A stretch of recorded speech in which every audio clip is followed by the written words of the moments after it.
Bismillahirrahmanirrahim. Alhamdulillahi rabbil alamin, hamdan katsiran tayyiban mubarakan fihi kama yuhibbu rabbuna wa yarda.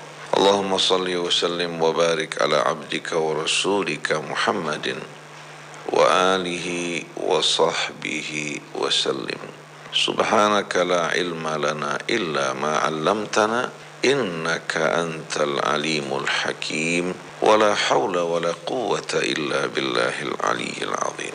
اللهم علمنا ما ينفعنا وانفعنا بما علمتنا. اللهم إنا نعوذ بك أن نضل أو نضل أو نزل أو نزل أو نظلم أو نظلم أو نجهل أو يجهل علينا. اللهم وفقنا واهدنا إلى مراشد أمرك واسلك بنا صراطك المستقيم وآتي أنفسنا تقواها وألهمها رشدها أنت وليها ومولاها. أما بعد, Assalamullahi alaikum warahmatullahi wabarakatuh. Para pendengar Radio Silaturahim yang berbahagia, alhamdulillah hari ini sama-sama kita dapat melanjutkan renungan kita di bawah naungan Al-Quran. InsyaAllah kita akan memulai surah baru setelah kita mengakhiri renungan kita pada suratul Nahl. Ayat-ayat suci Al-Quran tetap segar dan hidup, laksana samudra yang tak henti-hentinya mengeluarkan kekayaannya. Sedangkan renungan kita, taubahnya bagaikan beberapa ekor ikan yang kita ambil dari dalam samudra tersebut. Oleh karena itu, renungan kita, pemahaman kita terbatas dengan pengetahuan. Demikian pula pengalaman yang kita alami yang penuh dengan keterbatasan. Maka jangan Anda pernah sekali-kali beranggapan bahwa renungan dan tafsir yang ditulis untuk mengungkapkan sebahagian makna dari ayat-ayat suci Al-Quran sama dengan Al-Quran. Al-Quran terpelihara, terjaga kesuciannya, sedangkan interpretasi pemahaman manusia dengan segala keterbatasannya tak terjaga dan tak terpelihara. Oleh karena itu, hendaklah setiap orang dari kita setiap kali mendengarkan keterangan-keterangan yang berhubungan dengan ayat suci Al-Quran, jangan dia melepaskan diri dari ayat-ayat sucinya, dibacanya, direnungkannya. Mungkin dia akan mendapatkan sesuatu yang baru, yang lebih baik dari apa yang kita terangkan dari renungan-renungan kita. Saya terangkan hal ini agar kita memahami duduk perkaranya, bahwasannya pengetahuan manusia amat terbatas. Sedikit dan yang tidak kita ketahui amat banyak. Wa ma utitu minal ilmi illa qalila. Tak ada satupun orang manusia yang dapat mengklaim menguasai segala-galanya. Sedangkan Allah Subhanahu wa ta'ala yang maha suci, yang maha tahu, yang maha bijaksana, yang maha sempurna, dialah yang mengetahui segala yang nyata maupun tersembunyi di langit maupun di bumi. Pada hari ini kita akan mengawali renungan kita dalam suratul Isra. Kalau kita perhatikan bersama-sama surat Hud yang pernah kita renungkan, demikian pula surat Yunus, suratul Nahl dan suratul Isra ini diturunkan dalam waktu yang berdekatan. Dapat kita rasakan dari kandungan-kandungan ayat ini dan makna yang ditunjukkan. Surah-surah yang diturunkan dalam rangka mempersiapkan lahirnya satu umat baru dengan bekal rohani sebelum mereka hijrah dari kota suci Mekah menuju kota suci Madinah. Di sana Allah Subhanahu wa ta'ala membangun satu umat baru dengan tatanan yang langsung diatur oleh Allah melalui wahyunya dan dipimpin oleh Rasulnya Muhammad sallallahu alaihi wasallam, yang patut menjadi renungan pelajaran bagi kita semua. Sebagaimana biasa, sebelum kita mengawali renungan kita, kita akan membaca suratul Fatihah. Semoga membuka hati kita untuk menerima siraman ayat-ayatnya, mengampuni dosa-dosa kita, dosa kedua orang tua kita, dan seluruh kaum mukminin dan mukminat. A'udzu billahi minasy syaithanir rajim. Bismillahirrahmanirrahim. Alhamdulillahi rabbil alamin. الرحمن الرحيم مالك يوم الدين إياك نعبد وإياك نستعين اهدنا الصراط المستقيم صراط الذين أنعمت عليهم غير المغضوب عليهم ولا الضالين.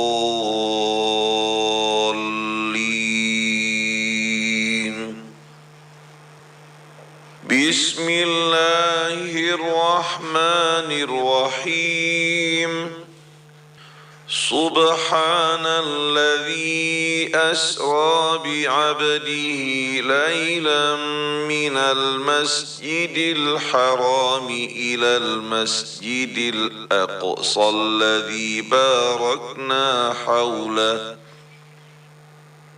لنريه من آياتنا إنه هو السميع البصير. وآتينا موسى الكتاب وجعلناه هدى لبني إسرائيل ألا تتخذوا من دوني وكيلا ذرية من حملنا مع نوح إنه كان عبدا شكورا. وقضينا إلى بني إسرائيل في الكتاب لتفسدن في الأرض مرتين ولتعلن علوا كبيرا. فإذا جاء وعد أولاهما بعثنا عليكم عبادا لنا أولي بأس شديد فجاسوا خلال الديار وكان وعدا مفعولا. ثم رددنا لكم الكرة عليهم وأمددناكم بأموال وبنين وجعلناكم أكثر نفيرا. إن أحسنتم أحسنتم لأنفسكم وإن أسأتم فلها. فإذا جاء وعد الآخرة ليسوءوا وجوهكم وليدخلوا المسجد كما دخلوه أول مرة وليتبروا ما علوا تتبيرا. عسى ربكم أن يرحمكم وإن عدتم عدنا وجعلنا جهنم للكافرين حصيرا. إن هذا القرآن يهدي للتي هي أقوم ويبشر المؤمنين الذين يعملون الصالحات أن لهم أجرا كبيرا وأن الذين لا يؤمنون بالآخرة أعتدنا لهم عذابا أليما. صدق الله العظيم. صدق الله العظيم وصدق رسوله الكريم. wa nahnu ala dzalika minasyahidin. Para pendengar Radio Silaturahmi yang dimuliakan Allah dimanapun Anda berada, kita sering mendengarkan keterangan dari para ulama, dari penceramah-penceramah pada setiap peringatan Al-Isra wal Mi'raj, bahwa peristiwa Al-Isra dan Mi'raj terjadi pada tanggal 27 Rajab sebelum hijrahnya Nabi kita Muhammad sallallahu alaihi wasallam. Ada lagi riwayat yang mengatakan terjadi pada tanggal 17 Ar-Rabi Al-Awwal sebelum hijrah. Tapi tanggal dan peristiwa kejadiannya tak penting bagi kita. Yang terpenting bagi kita bagaimana mengambil pelajaran, mengambil hikmah dari apa yang Allah Subhanahu wa taala ceritakan, terangkan pada ayat-ayat ini yang terdapat dalam surah Al-Isra. Allah tidak ceritakan hal-hal yang tak penting bagi kita, tapi terangkan hal-hal yang utama, yang pokok untuk jadi pelajaran bagi kita semua. Karena Al-Quran bukan sebuah buku cerita, tapi Quran sebuah kitab yang berisikan wahyu ilahi yang diturunkan untuk memberikan petunjuk bagi mereka-mereka yang mencari kebenaran, kabar gembira bagi mereka-mereka yang suka berbuat kebaikan dan mengharapkan datangnya kehidupan akhir. Sebuah kitab yang menjadi penunjuk jalan bagi mereka para pencinta Allah, yang mendambakan untuk mengenal Tuhan mereka lebih dekat, lebih akrab, jelas dengan penuh keyakinan, dan tak terdapat keraguan maupun kebimbangan pada keterangan-keterangan yang diterima. Tidak terdapat kepalsuan, tidak terdapat cerita yang dilebih-lebihkan maupun diada-adakan, tapi seluruhnya adalah kebenaran. Maka mereka para pencinta kebenaran, para pencinta Allah yang mendambakan dan merindukan untuk berjumpa dengannya, juga yang mencintai para rasul yang diutus oleh Allah yang membawa wahyu dari sisinya, dan mencintai risalah yang mereka bawa untuk kita semua. Mereka akan menemukan apa yang mereka cari dalam kitab suci Al-Quran yang terjaga dan terpelihara dengan suci, yang berisikan dengan aneka pelajaran, baik kisah masa lampau, tuntunan bagi kehidupan mereka, berita-berita yang akan datang, norma-norma dan hukum sejarah yang Allah terangkan kepada kita. Semua amat berguna bagi bekal kehidupan kita, baik pribadi, rumah tangga, masyarakat, bangsa yang ingin bangkit dan maju dan ingin mendapatkan bimbingan dan tuntunan Allah mengarungi kehidupan yang penuh dengan tantangan ini di tengah-tengah samudranya yang penuh dengan berbagai macam ancaman di bawah pemeliharaan dan penjagaan Allah Subhanahu wa taala. Suratul Isra sebagaimana namanya dan juga nama yang lain yaitu surah Bani Israel. Surah ini diawali dengan menceritakan pada kita bagaimana Allah Subhanahu wa taala memberangkatkan dan memperjalankan hambanya Nabi kita Muhammad sallallahu alaihi wasallam di satu malam dari Al-Masjid Al-Haram, masjid yang berada di kota kelahirannya, tanah tumpah darahnya, yang berada di kota suci Mekah, merupakan rumah pertama yang dibangun di atas muka bumi untuk beribadah kepada Allah, yang dibangun oleh kakek beliau Ibrahim dan Ismail alaihi wassalatu wassalam, yang meninggalkan kenangan-kenangan yang amat indah dari pengabdian, pengorbanan, kepasrahan, ketulusan kepada Allah Subhanahu wa taala yang ditunjukkan dan ditinggalkan oleh keluarga Ibrahim bagi kita semua. Allah memberangkatkan nabinya dari Al-Masjid Al-Haram didampingi oleh Jibril alaihi salatu wassalam, pertama-tama menuju Al-Bait Al-Maqdis untuk berkumpul bersama pendahulu-pendahulunya dari para nabi dan rasul yang diutus oleh Allah Subhanahu wa taala yang menantikan kedatangan dirinya di tempat tersebut. Mereka menyambut kedatangannya secara tidak langsung. Bila setiap nabi tadinya diutus oleh Allah kepada umat mereka, para nabi berkumpul, mereka menyerahkan semua amanat yang berada di atas pundak mereka kepada Nabi kita Muhammad sallallahu alaihi wasallam yang diutus bukan hanya untuk satu kaum, satu umat, tapi sebagaimana firman Allah, wa ma arsalnaka illa rahmatan lil alamin, kami tak mengutus engkau melainkan sebagai rahmah lil alamin. pembawa rahmat untuk seluruh al-alamin, bukan hanya untuk satu kaum, satu bangsa, untuk satu golongan, tapi bagi seluruh al-alamin. Setiap bangsa, setiap kaum berhak untuk mendengarkan nikmat karunia dan rahmat Allah yang berada pada kitab sucinya, untuk dibacakan kepada mereka, mendengarkan petunjuk Tuhannya. Baru setelah beliau berkumpul bersama para nabi dan para mursalin, lalu mereka memerintahkan nabi kita untuk menjadi imam, mengimami mereka sholat.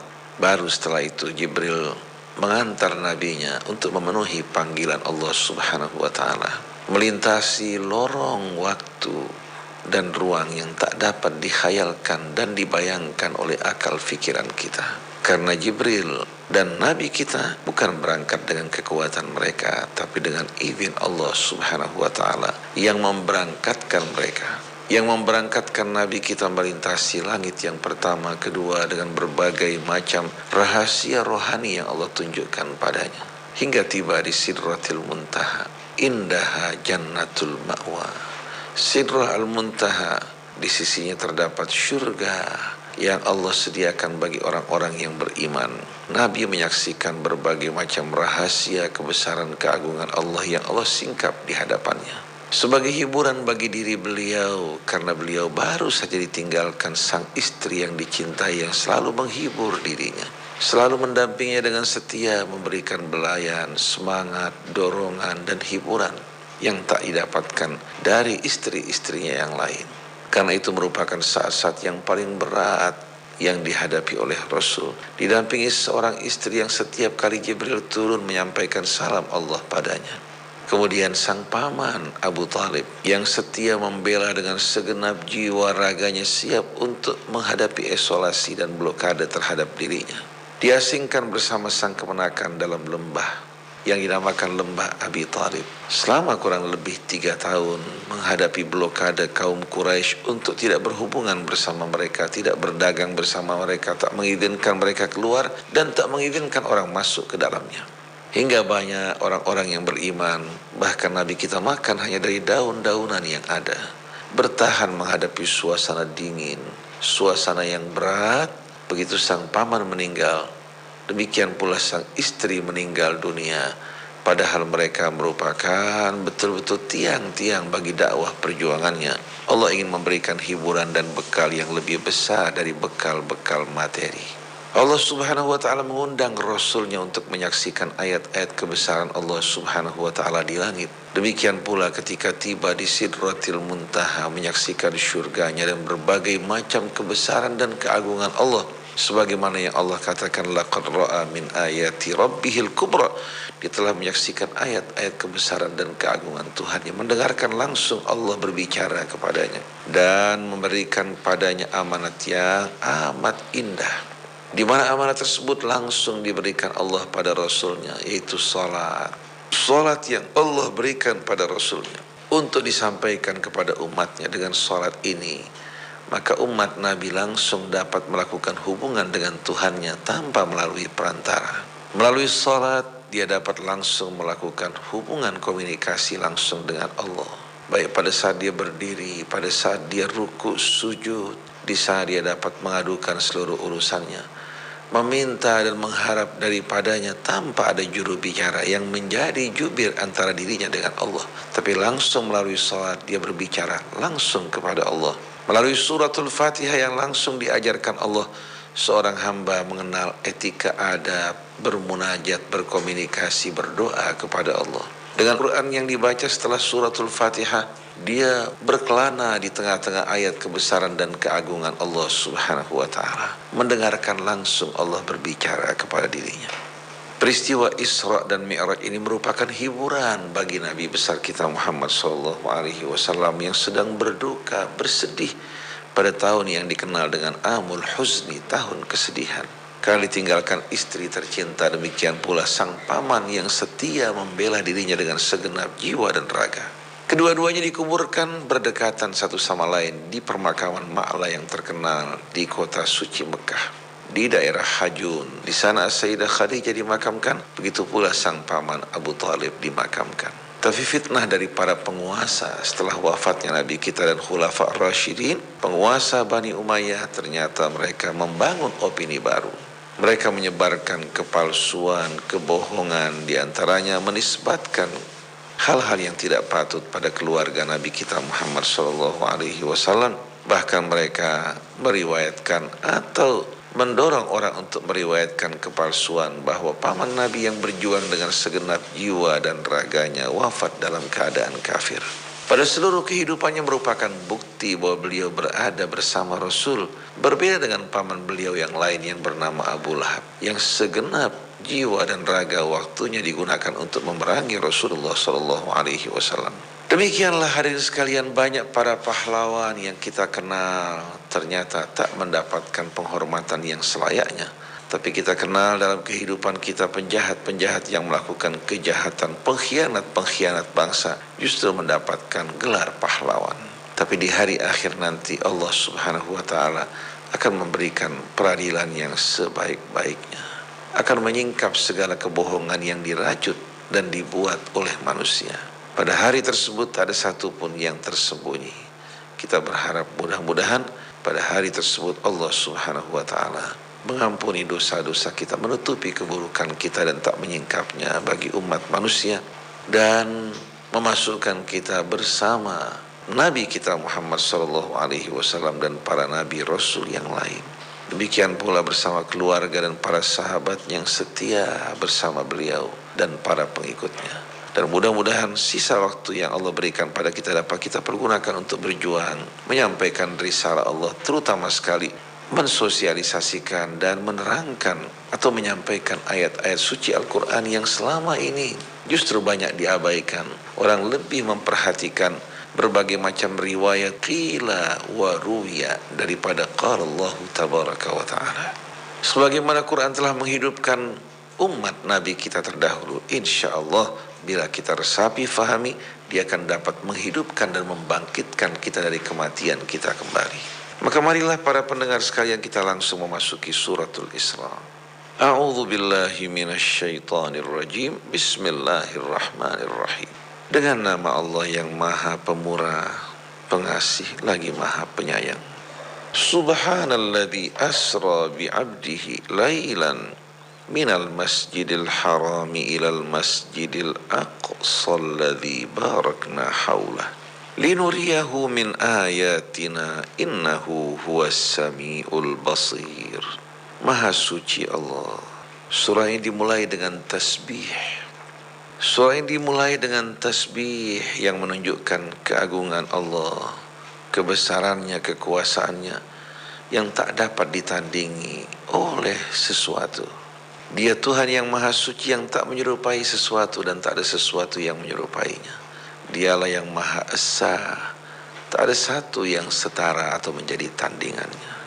Nah, dia ini yang maha kuasa, yang maha agung, yang zatnya benar-benar tak berada pada jerat dan kekuasaan ataupun tabir waktu dan ruang. Karena tabir waktu dan ruang adalah ciptaannya, sedangkan dia merupakan zat yang maha suci. Dialah yang telah memberangkatkan atau memperjalankan hambanya di satu malam dari Al-Masjid Al-Haram yang berada di kota suci Mekah menuju Al-Masjidil Aqsa yang terdapat di Bait Al-Maqdis. Alladzi barakna haulah, yang telah kami berkahi di sekelilingnya. Linuriyahu min ayatina innahu huwas samiul basir. Tujuan dari perjalanan ini dalam rangka mempertunjukkan kepadanya sebahagian ayat-ayat kebesaran kami, agar menjadi bekal rohaninya yang dapat menghibur dirinya, meneguhkan hatinya menghadapi tantangan-tantangan yang berat di dalam menyampaikan risalah dan dakwah. Innahu huwas samiul basir. Sesungguhnya dia maha mendengar lagi maha melihat. Tiada tabir waktu dan ruang yang menghalanginya. Oleh karena itu pandangannya, pengetahuannya benar-benar pandangan yang dapat betul-betul menyingkap segala sesuatu, berbeda dengan kita makhluknya. Bagaimanapun tajamnya pandangan mata kita, Bagaimanapun dalamnya pengetahuan kita ternyata terbatas oleh tabir waktu, ruang, kelemahan dan kekurangan kita. Berbeda dengan Allah yang tak dibatasi oleh tabir waktu yang dan ruang. Dialah yang maha mendengar lagi maha melihat, artinya dia maha mengetahui segala-galanya. Perjalanan ini diawali dengan pembukaan yang amat indah, bahwa Nabi bukan berjalan dengan kehendaknya, kemampuannya, tapi Allah yang maha suci yang memperjalankan dirinya, yang memberangkatkannya di malam hari.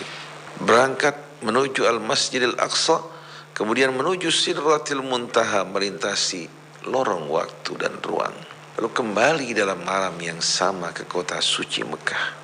Hal ini bagi kita merupakan satu hal yang mustahil. Hitungan matematik manusia bagaimanapun sempurnanya tidak akan dapat menghitungnya. Perjalanan yang cukup jauh, di mana hitungan manusia tak akan dapat untuk menghitung. Akal manusia tak akan dapat memberikannya, karena di luar jangkauan kemampuan makhluk. Pertanyaan muncul, apakah yang diberangkatkan pada malam hari tersebut tubuh kasar Rasul dan jiwanya? Apakah hanya ruhnya yang diberangkatkan menuju Sidratil Muntaha? Kalau pertanyaan ini diajukan kepada manusia dengan hitungan kemampuan mereka, maka manusia pasti akan mengatakan hanya sebatas ruhnya, bagaikan sebuah mimpi. Tapi kalau dikembalikan kepada kekuasaan Allah, biyadihi malakutu kulli syai'in idza arada syai'an an yaqula lahu kun fayakun.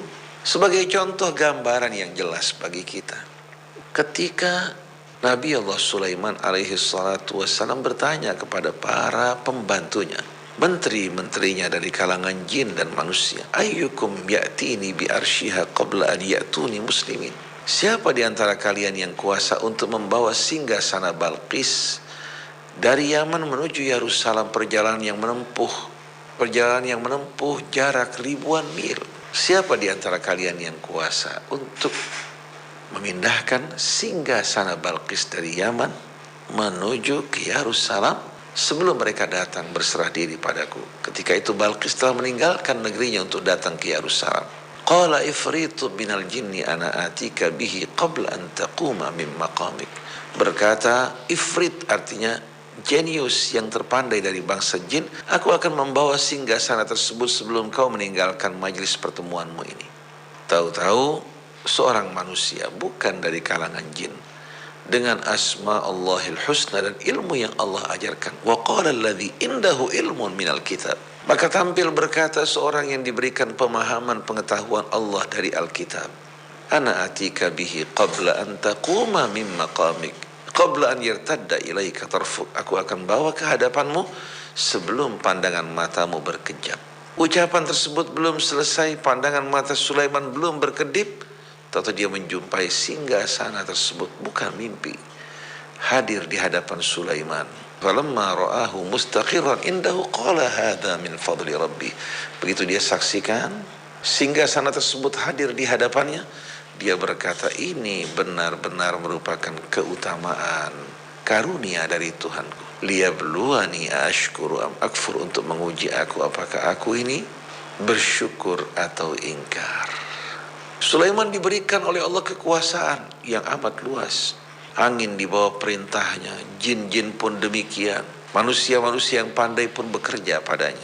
Secara tidak langsung ayat ini, cerita ini menunjukkan di hadapan kita, manusia dengan ilmu yang Allah ajarkan melalui kitabnya dapat mengungguli jin dengan kemampuannya. Maka menyedihkan sekali manusia-manusia yang datang kepada jin untuk memohon pertolongan, melakukan cara-cara yang tidak dibenarkan. Lalu mereka dikenal dengan paranormal. Padahal Allah subhanahu wa ta'ala mengajarkan kepada kita kitabnya dengan berbagai macam asma yang dapat menjadi, hadirin sekalian, penghubung antara kita dengan Allah.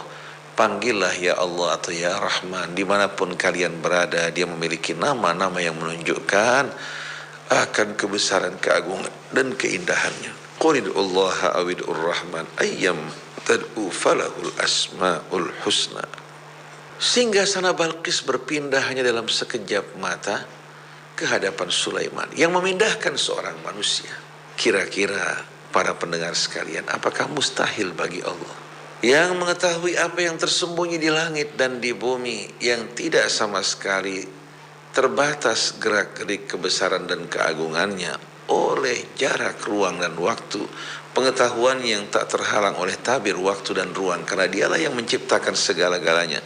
Apakah Allah tak berkuasa untuk memberangkatkan nabinya dalam sekejap mata menuju Al-Bait Al-Maqdis? Padahal jarak dari Yaman menuju Al-Bait Al-Maqdis lebih jauh dibandingkan jarak dari kota suci Madinah menuju Al-Bait Al-Maqdis. Dari kota suci Mekah menuju Baitul Maqdis jarak yang dekat dibandingkan jarak antara Yerusalem menuju Al-Baitul Maqdis. Nah, kalau seorang manusia dengan apa yang Allah ajarkan mampu melakukan hal ini dengan izin Allah, nah bagaimana dengan Allah yang maha suci, yang maha kuasa? Oleh karena itu memperdebatkan apakah tubuh kasar Rasulullah bersama jiwanya diberangkatkan, apakah hanya jiwanya, menunjukkan kedangkalan iman kita kepada Allah. Dan kita di sini masih menggambarkan, membayangkan Allah Subhanahu wa taala sama dengan makhluknya. Kemudian keraguan-raguan ini juga didukung oleh kepalsuan yang diriwayatkan dari Ummul Mukminin As-Sayyidah Aisyah radhiyallahu anha. Kita tidak mencurigai Sayyidah Aisyah, tidak mendustakan dirinya, tapi kita curiga terhadap orang-orang yang berdusta dengan mengatasnamakan As-Sayyidah Aisyah. Dalam sebuah riwayat yang diriwayatkan dalam buku As-Sahih, diantaranya kalau tidak salah dalam riwayat Al-Bukhari, kita juga tidak mencurigai Imam Bukhari yang sekedar hanya mengumpulkan riwayat yang dianggap sahih. Tinggal para peneliti, ahli usul, mereka-mereka yang mendalami berbagai macam disiplin ilmu pengetahuan yang memisahkan mana hadis yang dari sisi maknanya dapat diterima di samping matanya, mana hadis-hadis yang matanya tidak dapat diterima karena bertentangan dengan kitab Allah dan akal sehat. Dalam riwayat tersebut diriwayatkan bahwa pada malam saat diisrakan Nabi kita Muhammad sallallahu alaihi wasallam, pada malam itu As-Sayyidah Aisyah meraba ke sebelahnya, ternyata menjumpai Nabi tetap ada di pembaringannya. Maka dari hadis ini muncul berbagai macam pendapat yang mengatakan bahwa peristiwa Isra dan Mi'raj tersebut hanya memberangkatkan ruh Nabi kita, bukan jasadnya. Padahal hadis ini merupakan sebuah hadis yang dengan mudah dibuktikan kepalsuannya, bukan hanya dhaif tapi kepalsuannya. Pertama, pada saat peristiwa tersebut Nabi kita Muhammad SAW ketika diberangkatkan menuju Al-Bait Al-Maqdis, demikian pula menuju Sidratil Muntaha, beliau belum berkumpul bersama istri beliau As-Sayyidah Aisyah. Karena Nabi baru berkumpul di kota suci Madinah. Jadi bagaimana mungkin As-Sayyidah Aisyah meraba ke sebelahnya, menjumpai Nabi di sisinya, padahal pada saat itu belum tidur bersama-sama. Disepakati oleh para ulama, Nabi baru berkumpul bersama Sayyidah Aisyah di kota suci Madinah. Oleh karena itu, menggunakan akal sehat sederhana, makna hadis ini bertentangan betul-betul dengan fakta-fakta kebenaran dan akal sehat. Maka hadis ini merupakan sebuah hadis yang tidak benar, yang mengatasnamakan salah satu istri Nabi untuk mendapatkan legitimasi dan kekuatannya. Padahal ini merupakan sebuah kebohongan. Jadi para pendengar radio Silaturahim yang berbahagia, kalau kita ukur sesuatu dengan kemampuan kita, kita akan melihat bahwa merupakan satu hal yang mustahil dalam satu malam Rasul dapat menempuh perjalanan yang begitu jauh. Tapi dengan izin Allah dan kekuasaannya yang langit bumi dalam genggamannya, bagi Allah mudah untuk memindahkan nabinya dalam sekejap mata menuju Al-Bait Al-Maqdis, kemudian berangkat menuju Sidratil Muntaha. Oleh karena itu, dari mulai pertama pembukaan surah ini langsung Allah mengatakan Maha Suci Allah, agar kita tidak menisbatkan perjalanan ini kepada manusia. Alladzi asra bi abdihi, yang telah memperjalankan dan memberangkatkan hambanya lailan, di satu malam, minal masjidil haram, dari al masjid al haram di kota suci Mekah, ilal masjidil aqsa alladzi barakna haulah, menuju al masjid al aqsa yang terdapat di Baitul Maqdis, yang kami limpahkan keberkahan di sekelilingnya. Di Bukit Moria, di Bukit Moria dekat dari kubah batu, di sana Rasulullah SAW diantarkan oleh Jibril, dan kota tersebut merupakan kota yang penuh keberkahan Sekelilingnya Allah berkahi dengan lahirnya para nabi, para rasul dari keluarga Ibrahim alaihi salatu wassalam. Dengan kesuburan daerah tersebut semenjak zaman dahulu kala, merupakan negeri yang amat diberkahi. Linuriyahu min ayatina, dalam rangka mempertunjukkan kepadanya sebahagian ayat-ayat kami. Innahu huwas samiul basir, sesungguhnya dia maha mendengar lagi maha melihat. Tiada tabir yang menghalangi pendengaran maupun pandangannya, baik ruang maupun waktu, maka dialah yang maha tahu. Pemahaman seperti ini perlu kita resapi untuk membuat kita di saat berdoa memohon pada Allah tidak lagi melihat sebab yang di tangan kita, tidak lagi melihat kemampuan dalam ukuran manusia, tapi kembali kepada Allah yang maha suci, yang kuasa untuk mengabulkan doa kita, melapangkan kesempitan kita, menerangi kegelapan kita, dan mengangkat kita dari pusaran penderitaan kesusahan yang sedang kita alami. Adapun pembicaraan mengenai Al-Mi'raj, Allah terangkan dalam suratun Najm. Demikian pula dalam riwayat-riwayat yang sahih dari Nabi kita Muhammad SAW. Dan kita tidak akan membicarakan peristiwa Isra ini, peristiwa Mi'raj ini, tapi kita alihkan nanti pada suratun Najm yang kita akan renungkan secara langsung. Tapi kita langsung akan melanjutkan renungan kita pada ayat-ayat berikut. Wa atayna Musal kitaba wa ja'alnahu hudan li bani Israil alla tattakhidhu min duni wakila. Dan kami telah memberikan Musa Alkitab, yaitu Taurat, dan kami jadikan kitab Taurat itu sebagai petunjuk bagi Bani Israel dengan pesan dan firman dari kami, alla tattakhidhu min duni wakila, hendaklah kalian tidak menjadikan selain aku sebagai pelindung. Atau dengan perintah dan firman, janganlah kalian mengambil atau mengangkat penolong, pelindung selain daripada aku. Dzurriyyata man hamalna ma'a Nuh. Dan Musa ini merupakan salah satu keturunan yang kami angkut bersama Nuh dalam perahu dan bahteranya. Innahu kana abdan syakura, sesungguhnya dia adalah seorang hamba yang amat penyukur. Apabila kita perhatikan dua ayat ini hadirin sekalian, yang Allah turunkan setelah pembicaraan mengenai Al-Isra wal Mi'raj, mengenai Al-Isra, kita bertanya apa hubungan di antara pembukaan surah ini yang membuka mengenai perjalanan yang Allah Subhanahu wa ta'ala ceritakan mengenai keberangkatan nabinya dari Mekah menuju Yerusalem dengan kisah Bani Israel. Kalau kita perhatikan bersama-sama para pendengar sekalian, perjalanan Isra terjadi dari kota suci Mekah menuju kota Yerusalem, di mana kedua kota ini dibangun oleh Ibrahim dan Ismail. Itu kota suci Mekah dibangun oleh Ibrahim dan putranya yang bernama Ismail, sedangkan kota suci Yerusalem dibangun oleh Ibrahim dan putranya yang bernama Ishak. Para nabi lahir dari jalur keduanya, jalur Ishak, nabi-nabi Bani Israel. Dari Ismail lahir Nabi kita Muhammad SAW yang semuanya kembali kepada Ibrahim dan semuanya mengikuti jejak langkah Ibrahim. Lalu terjadi penyimpangan. Masing-masing penduduk Mekah mengklaim bahwa mereka mengikuti Ibrahim. Orang Yahudi Nasraninya pun mengikuti Ibrahim. Tapi ternyata pola hidup mereka, cara hidup mereka, beragama mereka berbeda dengan Ibrahim alaihissalatu wassalam. Maka Allah Subhanahu wa ta'ala turunkan ayat-ayat ini setelah menjelaskan perjalanan Nabi dari kota suci Mekah, kota yang dibangun oleh kakeknya Ibrahim dan Ismail, menuju Yerusalem yang dibangun oleh kakek dan pamannya Ibrahim dan Ishak alaihi wassalatu wassalam, untuk menerangkan bahwa para rasul diutus oleh Tuhan yang sama, berasal juga dari keluarga yang sama. Seharusnya Bani Israel yang merupakan putra-putra keturunan Ibrahim melalui jalur Ishak dan Yakub, mereka menyambut baik dan beriman kepada Nabi kita Muhammad SAW, juga yang merupakan anak keturunan Ibrahim melalui jalur Ismail. Kalau mereka beriman tanpa pilih bulu, Mereka berserah diri kepada Allah dengan mudah, mereka akan menyambut dan mengimani.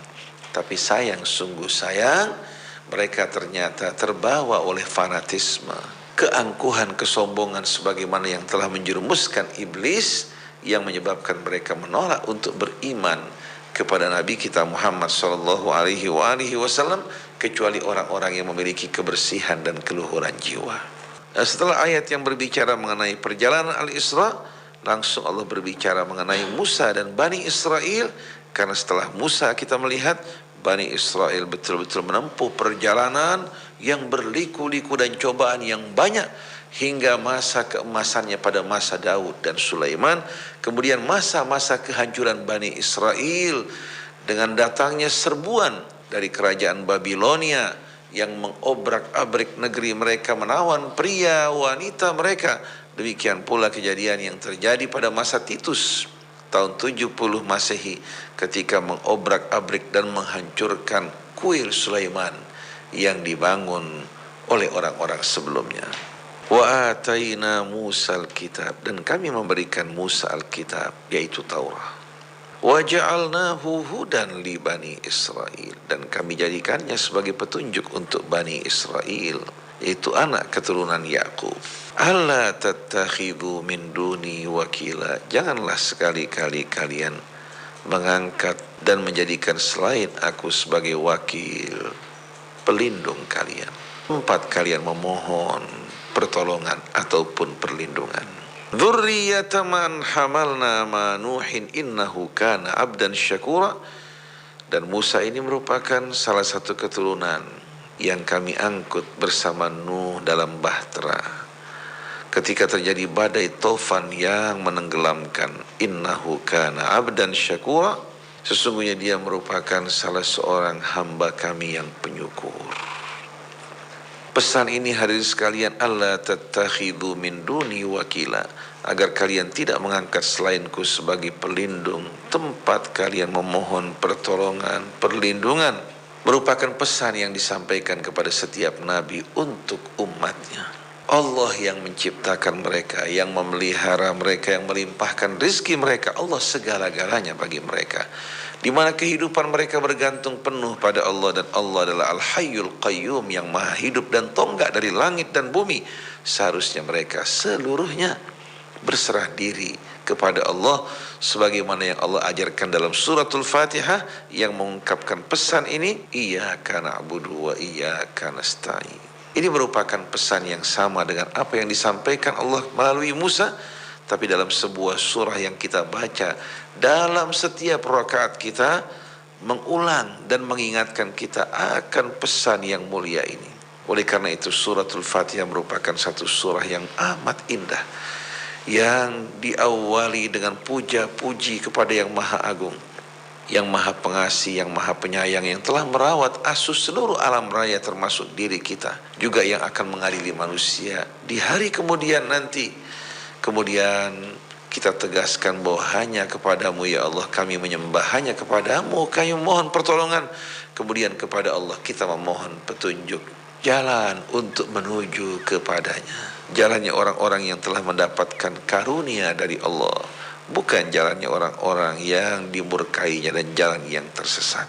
Jadi kita melihat bagaimana hubungan antara Nabi kita dan Nabi-Nabi dari Bani Israel, juga menjelaskan hubungan antara Al-Masjid Al-Haram dengan Al-Baitul Maqdis, yang merupakan dua masjid yang memiliki hubungan yang erat, baik hubungan roh, hubungan batin, juga hubungan darah antara para Nabi dan umat-umat Nabi yang semua berinduk kepada induk yang sama. Setelah itu Allah subhanahu wa ta'ala memberikan kabar yang pasti. Wa qadayna ila bani Israila fil kitab la tufsidunna fil ardi marrataini wa la ta'lunna uluwan kabira. Dan kami memberitahukan kepada Bani Israel dengan kabar yang pasti yang tidak meragukan. Fil kitab, dalam Alkitab. La tufsidunna fil ardi marratain, bahwa kalian kelak akan melakukan kerusakan di atas muka bumi sebanyak 2 kali. Wala ta'lunna uluwan kabira, dan kalian pada saat itu betul-betul akan bersikap congkak, bersikap sewenang-wenang, bersikap betul-betul sombong di atas muka bumi dengan setinggi-tingginya karena keunggulan kelebihan yang kalian miliki. Di dalam bahasa Arab kata qada memiliki berbagai macam arti tergantung penempatannya. Qada bainal khasmain, memutuskan di antara dua orang yang berselisih. Qada syai'a, menetapkan dan menentukannya. Kemudian qada ila, menunjukkan sesuatu kabar dan berita yang pasti. Di sini kita perhatikan wa qadaina ila bani Israel. Kami beritahukan kepada Bani Israel berita dan kabar yang pasti. Jadi jangan diartikan menentukan di sini, karena akan menimbulkan anggapan bahwa peristiwa tersebut telah ditentukan oleh Allah. Padahal maksudnya Allah memberitahukan dengan ilmunya melalui wahyunya dalam Alkitab satu berita yang pasti bahwa Bani Israel kelak akan melakukan kerusakan, kejahatan di atas muka bumi sebanyak 2 kali.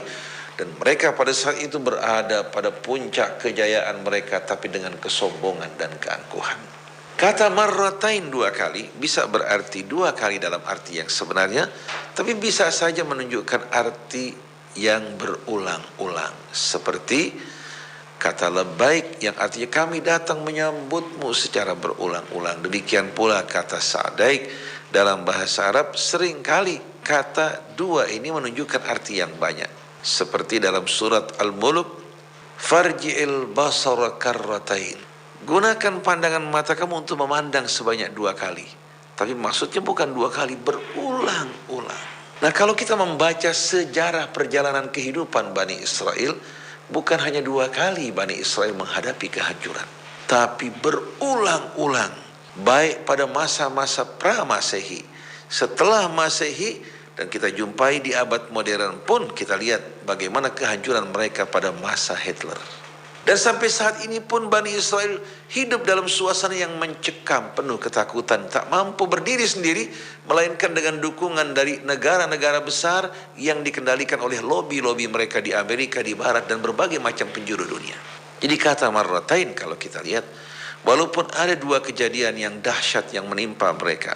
Yang pertama, yaitu pada tahun 586 pra-Masehi ketika Nebukadnezar dengan pasukan-pasukannya dari kerajaan Babilonia mengobrak-abrik kota Yerusalem, menawan pria dan wanita mereka diangkut menuju kerajaan Babilonia di Irak. Mereka baru terbebas setelah Goros, penguasa Imperium Persia yang beriman, mengalahkan kerajaan Babilonia dan membebaskan Bani Israel untuk masuk ke Yerusalem. Kemudian peristiwa kedua besar ketika terjadi pada tahun 70 Masehi di bawah penguasa Romawi yang bernama Titus dengan pasukannya menghancurkan Yerusalem, mengobrak-abrik hingga kuil Sulaiman diratakan sama sekali dan tidak pernah dibangun lagi setelah itu. Ini peristiwa 2 kali peristiwa, tapi kalau kita membaca Al-Quran kita akan temukan ada peristiwa lagi yang tidak disebutkan sejarah dengan jelas ketika Jalut dengan pasukannya berkuasa di kota Yerusalem. Kemudian bagaimana Bani Israel terlunta-lunta di tengah-tengah padang, terpisah dari keluarga dan anak mereka, hingga memohon kepada Nabi mereka untuk mengangkat seorang pemimpin di antara mereka dengan petunjuk dari Allah. Allah mengangkat Talut dengan pasukannya memerangi Jalut dan pasukan yang begitu kuat. Dengan izin Allah lahirlah pada saat itu Daud, ayah Sulaiman, berhasil menghancurkan kekuatan musuh, merebut kembali kota Yerusalem. Dari Talut kekuasaan pindah kepada Daud, dari Daud kepada Sulaiman. Ini peristiwa terjadi sebelum serbuan Nebukadnezar yang terjadi pada tahun 586. Sedangkan menurut sejarah, dan saya tidak dapat memastikan, bahwa pemerintahan Sulaiman kurang lebih berlangsung pada tahun 1005 pra-Masehi, sebelum Masehi. Apakah ini benar sebagaimana yang dicatat oleh sejarah? Apakah terjadi kesalahan? Wallahu a'lam. Tapi yang jelas kebenaran yang terdapat dalam Al-Quran itu yang kita terima secara benar dan pasti. Allah mengabarkan, memberitahukan kepada Bani Israel melalui wahyu yang diturunkan dalam kitab mereka bahwa mereka akan melakukan kerusakan di atas muka bumi sebanyak 2 kali. Nah, 2 kali bisa berarti 2 kali, bisa berarti berulang kali berdasarkan fakta-fakta sejarah selama berabad-abad. Bagaimana kehancuran yang melanda Bani Israel Di antaranya ketika mereka terusir dari kota suci Madinah, terlunta-lunta karena kejahatan dan pelanggaran mereka. Kemudian terakhir di abad 20 pada masa Hitler, dan sampai saat ini Bani Israel tidak dapat bernafas dengan lapang karena kejahatan yang mereka lakukan. Nah, dengan kata marratain ini sebagaimana yang Allah juga gunakan pada surat Al-Mulk, "Tsumma rji'il basara karrataini yanqalib ilaikal basaru khasi'an wa huwa hasir," yang berarti berulang-ulang. Maka saya cenderung menggunakan kata marrat atau mengarahkan kata marratain ini untuk peristiwa yang berulang-ulang terjadi pada Bani Israel sesuai dengan ayat berikutnya yang kita akan baca. Fa idza jaa wa'du ulahuma, maka apabila terlaksana berlaku berita yang pertama yang dikabarkan Allah ketika Bani Israel sedang berada di atas puncak, ba'athna alaikum ibadan lana, kami akan kirim kepada kalian pada saat kalian berada pada puncak kejayaan, kesombongan dan kejahatan, hamba-hamba kami. Menggunakan kata-kata hamba kami walaupun mereka melakukan kejahatan, kerusakan, menjelaskan sarana terjadinya perbuatan mereka atas izin Allah sebagai azab atas Bani Israel. Kami kirimkan atas kalian hamba-hamba kami uli ba'sin syadid, yang memiliki benar-benar kekuatan yang amat dahsyat.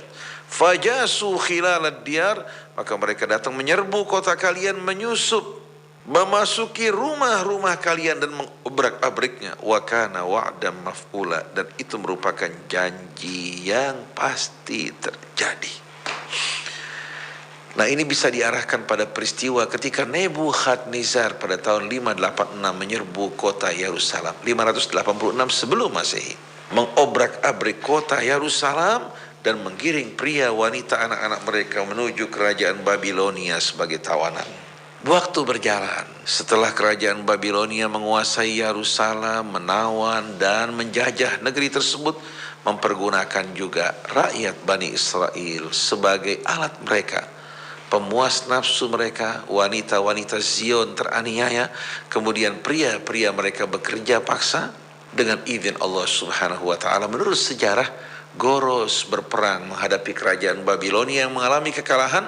Kemudian Bani Israel dipulangkan ke tanah kelahiran mereka, dikembalikan kejayaan mereka bahkan lebih besar dari sebelumnya. Thumma radatna lakumul karra, kemudian kami kembalikan giliran kejayaan kepada kalian untuk menghadapi mereka. Wa amdatnakum bi amwalin wa banin, kami berikan bala bantuan kepada kalian, kemudahan, anugerahkan bagi kalian harta benda dan anak-anak laki yang kelak menjadi pasukan yang akan berjuang di sisi kalian. Wa ja'alnakum aktsara nafira, dan kami jadikan jumlah kalian lebih besar. Dengan lahirnya anak laki-laki, dengan harta benda yang Allah limpahkan sebagai bala bantuan untuk mereka, mereka mampu untuk merebut kembali kekuasaan mereka. Kembali mereka berjaya di atas muka bumi. Tapi setiap kebinasaan yang terjadi pada Bani Israel dan kehancuran semua akibat ulah dari perbuatan mereka. Oleh karena itu pada ayat berikut ini Allah menjelaskan hukum sejarah dan sunnah-sunnahnya yang berlaku, baik Bani Israel maupun kita semua. Oleh karena itu bangsa Arab dan umat Islam di dunia harus menyadari kemunduran, kelemahan mereka akibat dari pelanggaran-pelanggaran yang mereka lakukan terhadap hukum sejarah, norma-norma ilahi dan kitab suci yang Allah turunkan pada mereka. Akhirnya walaupun negeri mereka kaya raya, tapi mereka sebagai pekerja rodi di negeri-negeri mereka sendiri. Negara Arab yang mendapatkan limpahan kekayaan, tapi kehidupan mereka mengenaskan, memalukan. Mereka rela menjadi buntut-buntut para penjajah asing. Mereka justru mengumbar nafsu, bercerai-berai. Mereka bangga dengan kebodohan dan keterbelakangan mereka. In ahsantum ahsantum li anfusikum. Ini merupakan nasihat bagi Bani Israel dan kita semua. Kalau kalian berbuat baik, berlaku adil, hidup dalam kejujuran, memegang amanat, berarti kalian berbuat kebaikan untuk diri kalian sendiri. Kalian membentengi kekuasaan kalian, rakyat kalian, bangsa kalian, dan memajukan mereka. Tapi para pemimpin pada umumnya takut kalau rakyatnya pandai dan maju, akan menggulingkan kekuasaan mereka, akan mengkritik mereka, membatasi gerak-gerik mereka. Inilah para pemimpin yang cinta diri mereka, bukan para pemimpin yang cinta Allah dan rakyat mereka. Para pemimpin yang sadar, berakal dan cinta mereka ingin rakyat mereka maju, berpendidikan, sejahtera, dan mereka tak berat untuk dikoreksi sikap dan perbuatan mereka, karena mereka buruh adalah keadilan, yang mereka cintai adalah kebenaran.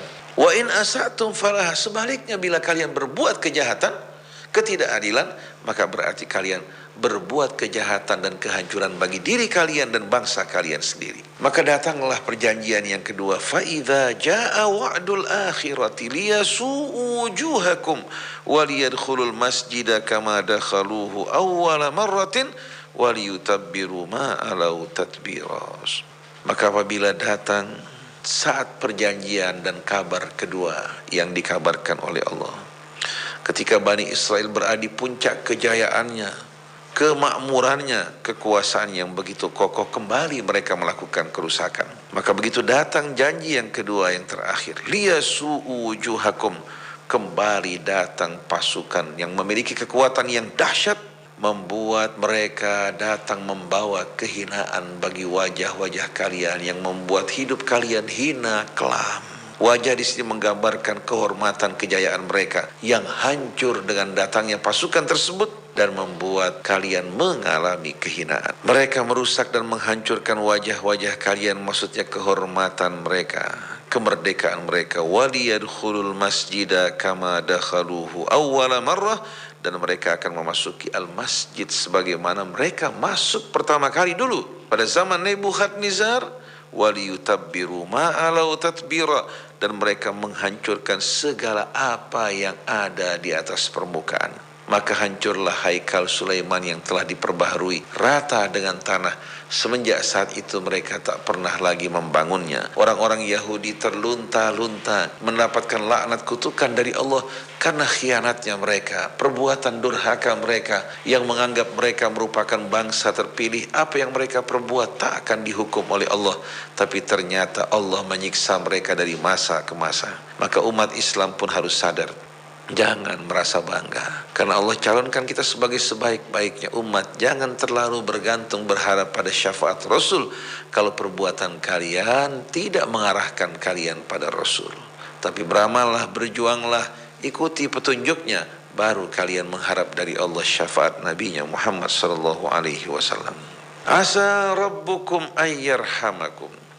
Kita lihat peristiwa yang kedua ini, hadirin sekalian, kita tidak berani memastikan, tapi mirip dengan kejadian yang terjadi pada tahun 70 Masehi ketika Titus dengan pasukannya menghancurkan dan mengobrak-abrik Yerusalem. Dan kita tahu pada masa itu sebelum terjadinya kehancuran, orang-orang Yahudi bahkan untuk menghidupkan rumah-rumah ibadah dan rabi-rabi mereka, bagaimana berbagai macam kejahatan terjadi. Mereka membuka rumah-rumah bordir pelacuran-pelacuran untuk menjadi wanita penghibur, dan hasilnya mereka gunakan untuk kesejahteraan para rabi-rabi dan pendeta-pendeta yang mengajar di rumah-rumah Allah. Betul-betul kejahatan yang amat luar biasa. Mirip juga dengan saat ini. Kalau para ustadz, para kiai hanya untuk mendapatkan kesenangan, kendaraan, rumah, atau pergi umrah dibiayai dari hasil-hasil korupsi, wal'iyadzubillah, bagaimana mental mereka tidak akan rusak dan bobrok. Asa rabbukum an yarhamakum. Asa kalau datang dari kita artinya semoga dan mudah-mudahan. Kalau dari Allah berarti pasti, karena seluruh kehendak di tangannya. Ini merupakan janji dari Allah. Dengan mudah Allah subhanahu wa ta'ala melimpahkan rahmatnya atas kalian kalau kalian taat dan patuh. Wa in uttum, tapi kalau kalian kembali berbuat jahat dan melakukan kerusakan, udna, kami juga akan kembali mengadab dan menghancurkan kalian. Wa ja'alna jahannama lil kafirina hasira, dan kami jadikan api neraka jahanam bagi orang-orang kafir sebagai hasir. Hasir bisa berarti, hadirin sekalian, sebagai penjara, diambil dari kata hasara yang artinya memenjarakan dan membatasi. Kami jadikan api neraka sebagai alas dan sebagai kurungan dan penjara bagi orang-orang kafir, di mana mereka tak akan keluar daripadanya untuk selama-lamanya. A'udzubillah min dzalik. Ayat-ayat ini dengan jelas menjelaskan hukum sejarah, hukum yang akan berulang, yang merupakan sunnatullah. Setelah itu pada ayat 9-10 langsung Allah menerangkan kepada kita semua, inna hadzal qur'ana yahdi lillati hiya aqwam. Sesungguhnya kitab Al-Quran ini memberikan petunjuk kepada jalan hidup yang lebih baik, lebih lurus, lebih sempurna, penuh keseimbangan dan kestabilan antara kebutuhan jasad, antara kebutuhan jiwa kita, antara hadirin sekalian hubungan baik individunya satu sama lain, antara anggota masyarakatnya, hubungan antara seorang anak dan orang tuanya, orang tua dengan anaknya, antara sesama anggota masyarakat Islam ataupun masyarakat Islam dan orang-orang di luar Islam. Quran yang memberikan bimbingan menuju kehidupan yang penuh keadilan, keseimbangan, lebih lurus dan sempurna. Oleh karena itu sepatutnya kita semua kembali kepada ajaran Allah. Wa yubashshirul mu'minina alladzina ya'maluna as-salihat, dan dia memberikan kabar gembira bagi orang yang beriman yang mengerjakan amal-amal saleh. Anna lahum ajran kabira, bahwasannya Allah bagi mereka telah menyediakan ganjaran yang besar. Kehidupan yang indah penuh keseimbangan, hubungan kita dengan alam sekitar kita, dengan makhluk, begitu pula hubungan kita dengan Allah yang jauh dari berbagai macam mitos dan kebohongan. Belum lagi ganjaran di hari akhirat nanti. Lalu juga memberikan peringatan, wa annal ladzina la yu'minuna bil akhirati a'tadna lahum adzaban alima, dan orang-orang yang tak beriman kepada hari akhirat, yang hidup di dunia orientasinya hanya dunia, materi, kesenangan hawa nafsunya, tak memikirkan bekal untuk kehidupan yang kekal dan abadi. Mereka yang tak beriman kepada hari akhirat dengan sendirinya akan melakukan segala cara untuk mencapai kesenangan mereka, menghalalkan berbagai macam cara untuk kepuasan hawa nafsu mereka. Orang seperti ini a'tadna lahum adzaban alima, kami telah sediakan bagi mereka azab yang maha pedih. Wal'iyadzubillah. Mudah-mudahan Allah tak mengumpulkan kita bersama orang-orang kafir, menjadikan kita orang yang beriman kepada Allah, Rasulnya, kitabnya, hari akhir, yang yakin akan kebesaran keagungan Allah, kekuasaan dan ketentuan-ketentuan takdirnya dengan sunnah-sunnahnya yang maha adil. Mudah-mudahan kita dapat menjadikan Al-Quran sebagai pedoman hidup kita yang memelihara stabilitas dan keseimbangan kita, menjadikan kita orang-orang yang berjuang di jalannya, dan tidak mengumpulkan kita bersama orang-orang yang durhaka dan ingkar. Subhanakallahumma wa bihamdik, asyhadu an la ilaha illa anta astaghfiruka wa atubu ilaik. Wal afu minkum. Wassalamualaikum warahmatullahi wabarakatuh. Waalaikumsalam warahmatullahi wabarakatuh. Demikian tadi ikhwan akhwat telah kita dengarkan bersama-sama renungan Al-Quran yang mengambil surat Al-Isra dari ayat 1